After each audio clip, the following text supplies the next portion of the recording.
So hello guys, welcome back to Wangxian fan fiction. Welcome to Wangxian world. I hope आप सब अच्छे होंगे, happy होंगे, healthy होंगे, खुश होंगे। नहीं होंगे तो हो जाइए, क्योंकि आ गई हूँ मैं अपनी फ़ैन फिक्शन लेकर। मैंने बोला था कि कुछ टाइम लगेगा मुझे, मतलब कंटिन्यूस आने में। सो अभी मैं कंटिन्यूस ला रही हूँ, मेरे पास टाइम है, तो मैं ऑफ कोर्स फ़ैन फिक्शन जल्दी लाऊँगी। ऐसा करूँगी कि हमेशा, मतलब कि हर दिन लेकर आऊँ। सो ठीक है, अभी भी मैं लाई रही हूँ। सो आई होप आप सब अच्छे होंगे, एंजॉय करेंगे, लाइक करेंगे, कमेंट करेंगे और सब्सक्राइब करना नहीं भूलेंगे। So let's start it. हम वहीं से देखते हैं जहाँ जियान्यानी और व्यूशान के बीच में थोड़ी बहस हो रही थी। उन दोनों के बीच में ये बहस हो रही थी कि व्यूशान कह रहा था कि शीजे, आप ये क्या बकवास कर रही हो। कुछ दिन पहले तो डैड इतने अच्छे थे, कितने हंस रहे थे वो हमारे साथ, और उनकी एक्सीडेंट, तबीयत खराब, ऐसे कैसे हो सकता है। वो सो रही होंगी, पक्का पक्का वो मजाक कर रही होंगी, यानी मजाक कर रही होंगी। मुझे जाने दो, ये कहकर वो अपना हाथ झटकता है।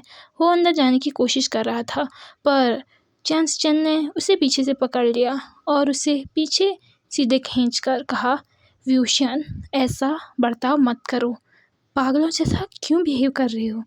हम झूठ क्यों बोलेंगे व्यूशन, तुम्हें क्या लगता है ये इतना भद्दा मजाक हम करेंगे। तुम खुद देख सकते हो व्यूशन, उनकी हालत, वो आईसीयू में भर्ती हैं, वो आईसीयू में एडमिट हैं, तुम देख सकते हो। ये कहकर जियान सिचेन ने उसका हाथ छोड़ दिया, क्योंकि उन्हें लग गया था शायद व्यूशन समझ गया है। वो इतना भी बच्चा नहीं है कि वो ना समझे। इतना समझाने के बाद जियान सिचेन पीछे सीट पर बैठ गया। उसने अपना सर अपने घुटनों पर रख दिया था। क्या ही कहता वो भी। क्या करते हो, मौत सबकी आनी है, पर ये कुछ अलग था।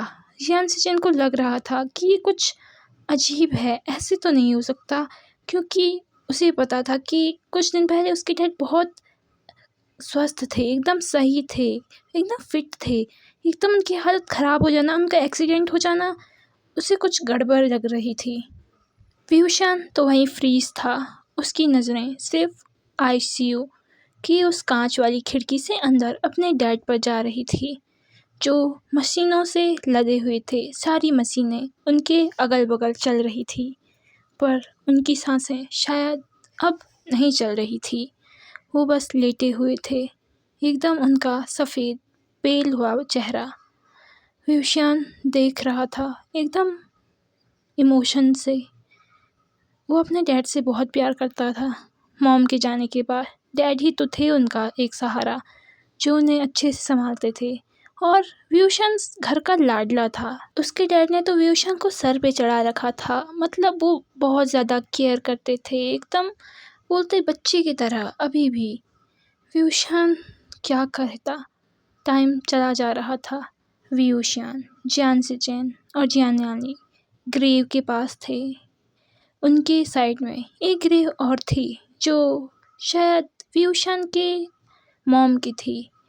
मरने से पहले उनके डैड ने कहा था कि देखो बेटा, अगर कभी भी इन फ्यूचर मुझे कुछ हो जाए, मेरी तबीयत ख़राब हो जाए, मैं तुम्हारे बीच ना रहूं, तो मेरी एक लास्ट इच्छा है, एक लास्ट विश है कि तुम मुझे मेरी वाइफ, मतलब अपनी मॉम के साथ ही, अपनी मॉम के बगल ही मेरी ग्रेवयार्ड बना देना। इसके अलावा कुछ नहीं चाहता।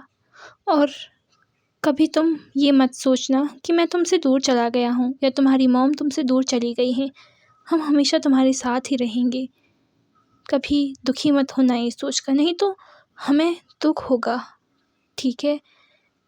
व्यूशान ये पल याद कर रहा था। उसके आंखों से आंसू बह रहे थे, पर वो रो नहीं रहा था, बिल्कुल भी नहीं, बस देख रहा था। जियान्यानी और जियान सिचेन समझ रहे थे व्यूशान कुछ ज़्यादा ही, बहुत ज़्यादा दुखी है, बहुत ज़्यादा। वो जानते थे व्यूशान डैड के बहुत करीब था, बहुत ज़्यादा। जियान्यानी ने व्यूशान के कंधे पर हाथ रखा और कहा, व्यूशान, टेंशन मत लो, चिंता मत करो, डैड खुश होंगे, मॉम के साथ हैप्पी होंगे। उन्होंने कहा था कि तुम कभी ये मत समझना कि वो तुमसे दूर चले गए हैं, बस वो हमारे साथ ही हैं। धीरे धीरे बारिश भी होने लग गई थी। शायद विभूषण के साथ वो मौसम भी रो रहा था, बिना आवाज़ किए। वो बरस रहा था। यानी विभूषण को खींचते हुए वहाँ से ले जाती है और वो कुछ ही टाइम बाद घर पहुँच जाते हैं। विभूषण सीधा बिना कुछ कहे, बिना कपड़े चेंज किए अपने डैड के रूम में जाता है और वहाँ एक चेयर थी, वो उसमें बैठ जाता है। वो जो हिलने वाली चेयर होती है ना, वो उसमें बैठ जाता है और पीछे आगे वो हिल रही थी। विभूषण अपनी आंखें बंद कर देता है। उन आँखों से आंसू अभी भी आ रहे थे, पर वो आवाज़ जो रोने की, जो उसे सुकून देती, वो नहीं आ रही थी।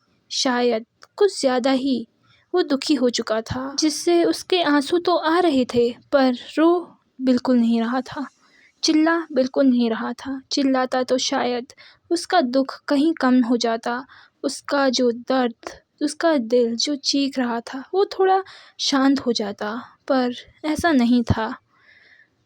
विभूषण एक आह भरता है और उस चेयर से उठ जाता है। वो अपने डैड के रूम को देख रहा था। वो एक ड्रॉअर खोलता है, उन ड्रॉअर में अपने डैड के सामान को देखता है। उसके डैड किसी ग्रुप से जुड़े थे। वो जानता था कि कभी ना कभी उसके डैड पर ऐसा होना है, पर ऐसा भी नहीं जैसा हॉस्पिटल में कहा गया था कि उसके डैड के जो ऑर्गन्स हैं वो कहीं एक्सचेंज हो चुके हैं, निकाल दिए गए हैं। पर जब उन्होंने दोबारा पूछा तो डॉक्टर ने एकदम इनकार कर दिया था, एकदम मना कर दिया था कि ऐसा शायद उनसे कुछ गलतफहमी हो गई है जो उन्होंने ऐसा किया। विभूषण को वहाँ कुछ शक हुआ था कि कुछ तो गड़बड़ है। पहले डॉक्टर ने ऐसा कहा, फिर ऐसा क्यों? कुछ तो है जो शायद विभूषण की नज़रों से गायब है, कुछ ऐसी चीज़ जो विभूषण नहीं देख पा रहा है। विभूषण ड्रॉअर खोलता है, अपने डैड की चीज़ें देखता है, फिर अपने डैड का कबर्ड खोलता है, वहाँ भी देखता है उनके कपड़े थे, उनके मॉम की कुछ निशानियाँ थी। पर उसकी नज़र एक डायरी पर जाकर रुकती है, बहुत अजीब सी, एकदम पुरानी फटी फटी कवर वाली डायरी थी, पर बहुत मोटी थी। वो बहुत संभाल के रखी थी, एकदम अलग, सभी बुक से अलग। विभूषण की नज़र उस पर गई थी। विभूषण ने उसे निकाला और उसे उठाकर उसने कुछ देखा, उसमें एक अजीब सा सिंबल बना हुआ था। विभूषण उस डायरी को खोलना स्टार्ट करता है, उसे पढ़ना स्टार्ट करता है। पहले ही पेज में जो वो पढ़ता है उसकी आंखें एकदम बड़ी हो जाती हैं। वो सच में विश्वास नहीं कर रहा था कि ऐसा ऐसा क्या सच में हुआ था। फिर विभूषण धीरे धीरे उस डायरी को पढ़ता है। जैसे जैसे वो डायरी ख़त्म हो रही थी, उसे गुस्सा आ रहा था, उसकी आंखें रेज हो रही थी, उसकी आंखों से आंसू आ रहे थे। वो बिल्कुल खड़ा, उसके पैर कांप रहे थे, वो खड़ा नहीं हो पाया। वो सीधे जाकर अपने डैड के बेड में बैठ गया था, पर उसने डायरी पढ़ना स्टार्ट रखा, मतलब कि उसने ख़त्म नहीं, रुका नहीं। वो उसे पढ़ ही जा रहा था, पढ़ ही जा रहा था, पढ़ ही जा रहा था।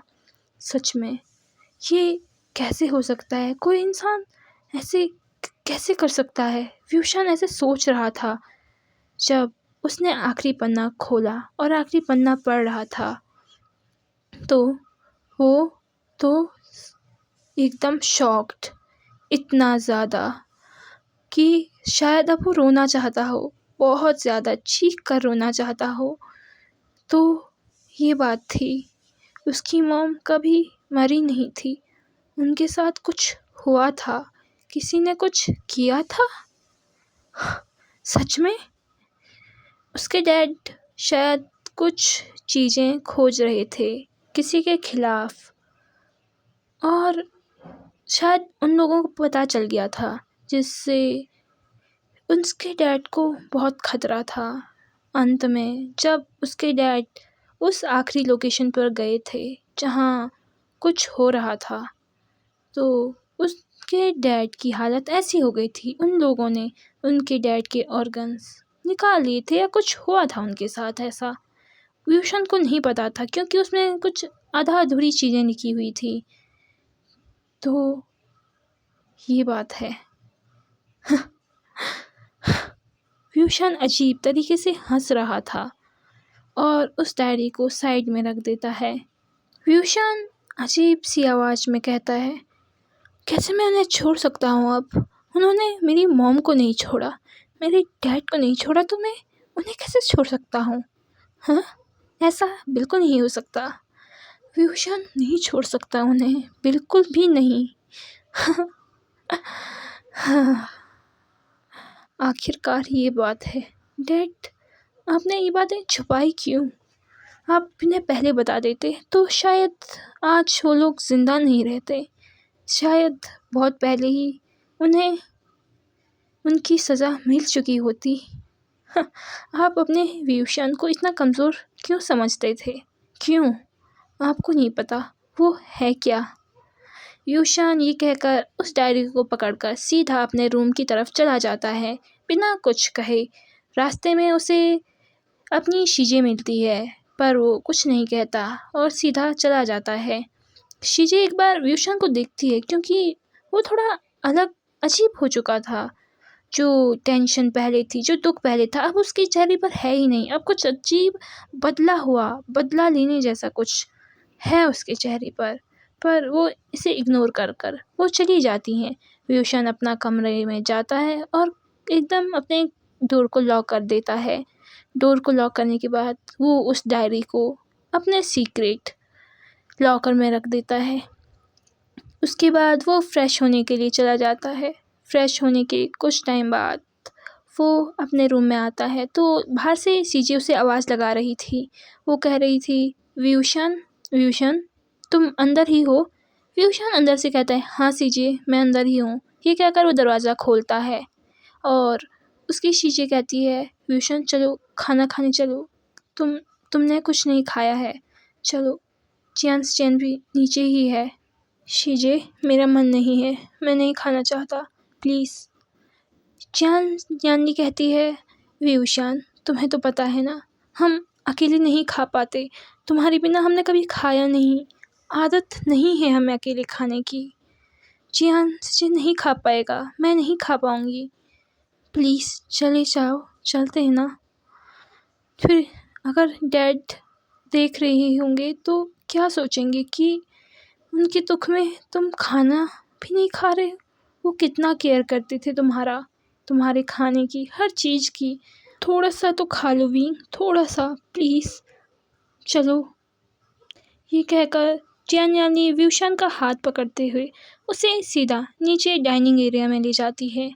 उनका घर उतना बड़ा नहीं था, उतना छोटा भी नहीं था, मतलब बहुत फिट था एकदम, जैसे मिडिल क्लास लोग होते हैं, मतलब कि परफेक्ट चीज़ें थी, ज़्यादा ना एक्सपेंसिव चीज़ें, ज़्यादा ना पुअर चीज़ें, एकदम मिडिल थी, कुछ ठीक ठाक थी।